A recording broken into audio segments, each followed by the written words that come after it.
खुलुमबाय गोजोन फुंबिलिनि बयनिसिमबो गाहाम हामलायनायखौ जासिहरनाय थाबाय आं सिबि रानी ब्रह्म आसा खालामो नोंथांमोनहा गासैबो मोजाङैनो दङ नोंथांमोननि थाखाय आं गोदान मोनसे भिडिअ लानानै फैबावबाय अन्नानै भिडिअखौ जोबजासिम नायलांदो आसामाव नों आं आरो जों रावबो रैखाथि गैया सान हर खालि सिखाव दाखाथिनिल' उदखार रायजोआव न'खौ गारनानै दान्दिसे सम बहाबा थांनायावबो साननो गोनां जायो सरासनस्रा सुबुंफोरा रैखाथि होनायाव सोरखारा थारलायै फेलें जादों गवालपारायाव फिन गुलि गावनानै लुथिनाय जाथाय फालांगिरि अशोक गयेलखौ गुलि गावनानै लुथिनाय जाथाय जादों गवालपारानि सलमारी कल्याणपुरनि लामायाव जादों बे जाथाया फालांगिरि अशोक गयेला रां बुथुमनानै न' फारसे फिसाज्ला नयन गयेल आरो गारि सालायग्रा जयैनो फैबाय थानाय समावनो गंसे एल्ट' गारिया बिथांमोननि उन उन फैखादोंमोन उनाव लामायाव रावबो गैयैनि खाबु लानानै एल्ट' गारिजों दाखाथिफोरा बिथांमोनखौ बेंथाफैदों आरो नंखाय खोथा बुंफ्लानानै गिबियाव दान्थे बिदान्थे नांज्लायग्रोदों आरो अशोक गयेल आरो फिसाज्लाखौ गाज्रियैनो बुग्रोदों साबा दाखाथिफोरा उनाव हरखाबै पिस्तल दिन्थिनानै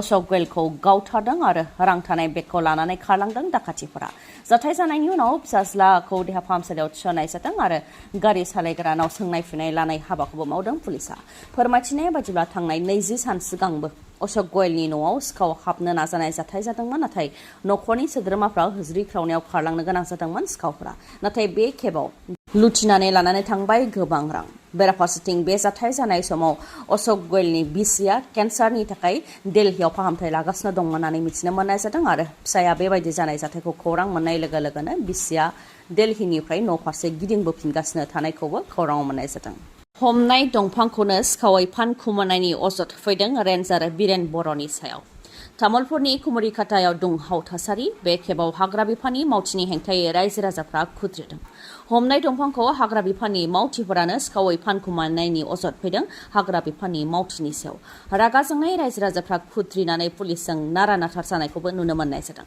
रागा जोंनाय रायजो राजाफ्रा हाग्रा बिफाननि रेन्जार बिरेन बर' आरो मृदुलनि हेंथा धरना होदों आरो बायदि स्लगान होनानै खुद्रिदों रायजो राजाफ्रा फोरमायथिनाय बादिब्ला हमनाय दंफांखौ हाग्रा बिफाननि मावथिफ्रा दंफांनि गलायाव लांदोंमोन जेराव गलादारा दंफांखौ सुगासिनो दंमोन आरो हाग्रा बिफाननि मावथिफोराबो गलादारखौ मदद होगासिनो दंमोन उनाव रायजो राजाफ्रा हमनो थांनायाव दंफांखौबो दोनखुमानो नाजादों होननानै फोरमायथिदों रायजो राजाफ्रा लोगोसे अजद होबावदों दि हमनाय दंफांखौ गुबै लामाजों लाबोआलासे गामि सिंनि लामाजोंसो जोबोद गोख्रैथिजों लानानै फैदोंमोन बेखौ सांग्रां सुबुंफ्रा संदानबोखादोंमोन उनाव दंफांनि गलायाव सेबनायाव रेन्जार बिरेन बर'नि बिथोनाव दंफांखौ फाननो लाबोनायखौ हाग्रा बिफाननि मावथिफोरानो सिमान लादों होननानै फोरमायथिदों फानखुमानो लाबोनाय दंफाङा 30 निफ्राय 40 केपि जागौमोन होननानै फोरमायथिदों लोगोसे फाननो लाबोनाय दंफां गाज्रिफोरखौ सायाव दोननानै सिङाव दंफां मोजांखौ लाबोदों होननानैबो फोरमायथिदों बे दायाव 3 हाग्रा बिफाननि मावथिफोरखौ हमनो हानायजों लोगोसे गारियाव बुंफबनाय दंफांखौबो हमदों सांग्रां रायजो राजाफ्रा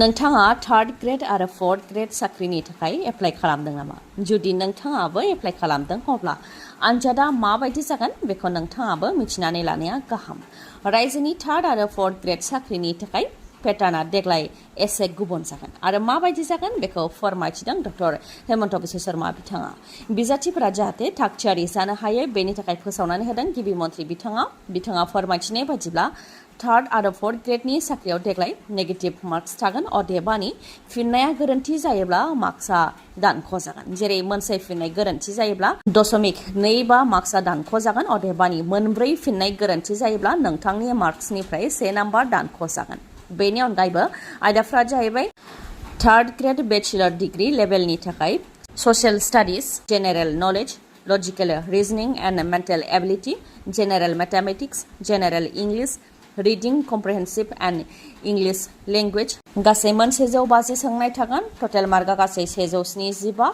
आरो समाया 3 घन्टा माखासे लेभेलनि सिलेबासफोरखौ नोंथांमोना मबाइलाव नायनानै लानो हागोन ओजोंहाय 4th ग्रेडआव थाखो 8 सिम फरायनाय आरो ITI सार्टिफिकेटजों लोगोसे मेट्रिक उथ्रिसारनायफोरनि थाखाय आयदाफोरा जागोन English social studies mathematics general knowledge mental ability आरो लजिकेल रिजनिं गासै 135 सोंनाय थागोन आरो गासैबो 1 नाम्बारनि जागोन समाया 2 घन्टा 30 मिनिट जागोन फोरमायथिनो गोनांदि सोंनाय बिलाइया एसामिस बेंगलि इंराजि बर' आरो हिन्दीनि जागोन बेंकनिफ्राय रां लुथिनाय जाथाय नाथाय रां लुथिनाय जाथायाव बेंकनि ब्रान्च मेनेजारनिनो आखाइ थानाया सोराङाव फैदों दिसपुरनि SBI बरबरि ब्रान्चनि बारग' मेनेजार गुलिनर हुसैना रां लुथिनायनि दायाव दिसपुर पुलिसजों हमजाबाय।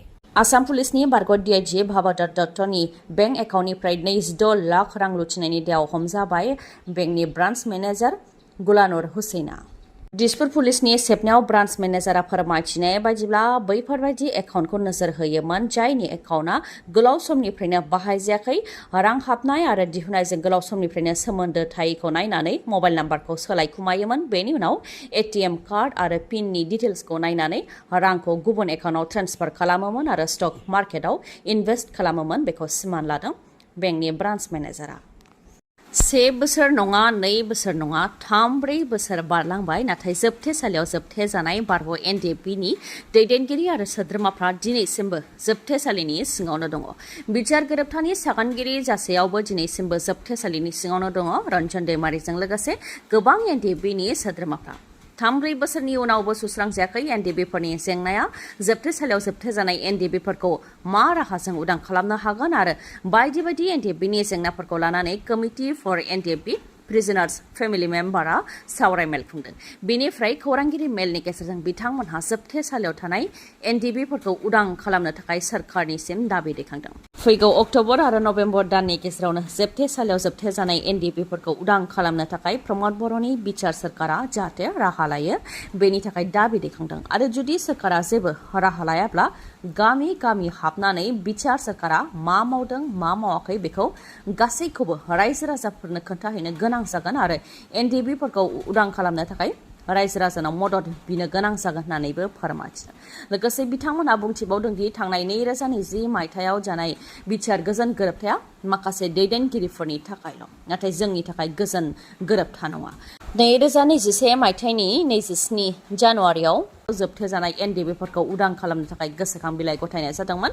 काजलगावनि DC मावख'आव गोसोखां बिलाइखौ गथायनाय जादोंमोन, नाथाय जेबो फिननायखौ मोननो हायाखै। 2023 मायथाइनि 7 जुलाइआवबो जोबथेसालियाव थानाय NDPफोरनो जेनेरेल एमनेस्टि होनो थाखाय BTC एसेम्ब्लियाव बिल पास खालामनानै जाहाथे आसाम सोरखारनो दैथायहरो बेनि थाखाय प्रमद बर'खौ खावलायनाय जादोंमोन, जेराव प्रमद बर' बिथाङाबो जागोन होननानै बुंदोंमोन, नाथाय जायाखै। प्रमद बर' आरो बिचार सोरखारनि सायाव 4 बोसोर आसा खालामदोंमोन, नाथाय बेबो बारलांबाय। बेनिखायनो फैगौ अक्ट'बर आरो नभेम्बर दाननि गेजेराव उदां खालामाब्ला प्रमद बर'नि सोरखारा मा खामानि मावदों मा खामानि मावाखै बेफोर गासैबो रायजो राजाफोरनो खोन्थाहैनो गोनां जागोन होननानै बुंथिदों कमिटि फर NDP प्रिजनार्स फेमिलि मेम्बारनिफ्राय। साननैसो जोबोद गुदुं दुंखावनायनि गेजेरावनो अखा गोग्लैफिनदों रायजोआव, नाथाय अखा गोग्लैनाय लोगो लोगोनो सारअन्थाइ गावनाय जाथायबो जादों आरो सारअन्थाइ गावनायजों सुबुङा जिउ खोमानांनायनि खौराङाबो जोंनिसिम सौफैदों। लंकानि 7 नं उदालि गामियाव जादों बे जाथाया। सारअन्थाइ गावनायनि थाखाय सासे आइजोआ जिउ खोमानो गोनां जादों। आइजोनि मुङा मुसा बेगम। न'नि सिथ्लायाव जिरायबाय थानाय समावनो सारअन्थाइया न'नि उखुम सोरखिनानै सुबुंनि सायाव गोग्लैदों, जायजों गोब्राब जोखोम जानो गोनां जादोंमोन मुसा बेगमा। उनाव बिथांखौ फाहामथायनि थाखाय देहा फाहामसालियाव लानानै थांनायाव थैबाय होननानै फोसावदों बिथांखौ। लंकानि 7 नं उदालि गामियाव जानो मोन्दों बे दुखुनांथाव जाथाया। नोंथांनियाव मेगननि जेंना जादों नामा? जुदि नोंथांनियाव मेगननि जेंना जादों अब्ला नोंथाङा मेगननि हस्पिटाल नागिरनानै गोजान जायगायाव थांनांगौनि आरो गोनांथि गैलिया। बङाइगाव आइ हस्पिटालावनो नोंथांमोनहा मेगन नायजानो हागोन, जेराव मेडिकेल, रेटिना, OCT, पेक' मेसिननि गेजेरजों केटारेक्ट अपारेशन खालामनो हानायनि राहा दं। बेनि अनगायैबो ग्ल'क'मा इभालुएशन, अकिउल'प्लास्टिजों लोगोसे फार्मासि आरो अप्टिकेलनिबो राहा दं बङाइगावनि आइ हस्पिटालाव। नोंथांमोननो मिथिहोनो गोनांदि खम बेसेनावनो कम्पिउटारजों मेगननि अपारेशनबो खालामनाय जायो। गासै 4 मेगननि डक्टरखौ बे फाहामसालियाव मोननो हागोन। डक्टरफोरा जाहैबाय doctor Ashraful Alam MBBS, MS ophthalmology, cataract surgeon आरो IOL सार्जारियाव train. Doctor Kishore Pal MBBS, DO, cataract and glaucoma specialist. Doctor Payal Singla MBBS, MS आरो doctor Meghali Sharma MBBS, MS, eye specialist ophthalmology. जायखिजाया मेगननि जेंना जायोबानो बे बङाइगावनि आइ हस्पिटालाव नोंथांमोनहा फाहामथायखौ लानो हागोन। समाया जाहैबाय समबारनिफ्राय सनिबारसिम फुंनि 9 रिंगायाव गेवगोन आरो मोनाबिलि 7 रिंगासिम थागोन, नाथाय रबिबारखालि फुंनि 9 रिंगायाव गेवनानै सानजौफुनि 1 रिंगासिमल' थागोन। चापागुरि र'डआव थानाय लवार आसाम हस्पिटालनि उल्था दिगाव थानाय बास स्टेन्डनि उनथिंजाय अदेबानि सोनाबहानो मोननो हागोन बङाइगाव आइ हस्पिटालखौ। नोंथांमोनहा मानिबा सायाव खौरां लानोबा 6900949900 नङाब्ला 0366435659 बे नाम्बारावबो खौरां लाहर। दिनैनि भिडिअआ एसेनोसै गाबोन आरो गोदान भिडिअजों लोगो मोनफिनबावगोन। नोंथाङा दासिमबो आंनि चेनेलखौ साबस्क्राइब खालामाखैबा अन्नानै साबस्क्राइब खालामदो लोगोसे लाइक कमेन्ट आरो शेयार खालामनो दाबाव। गोजोन्थों।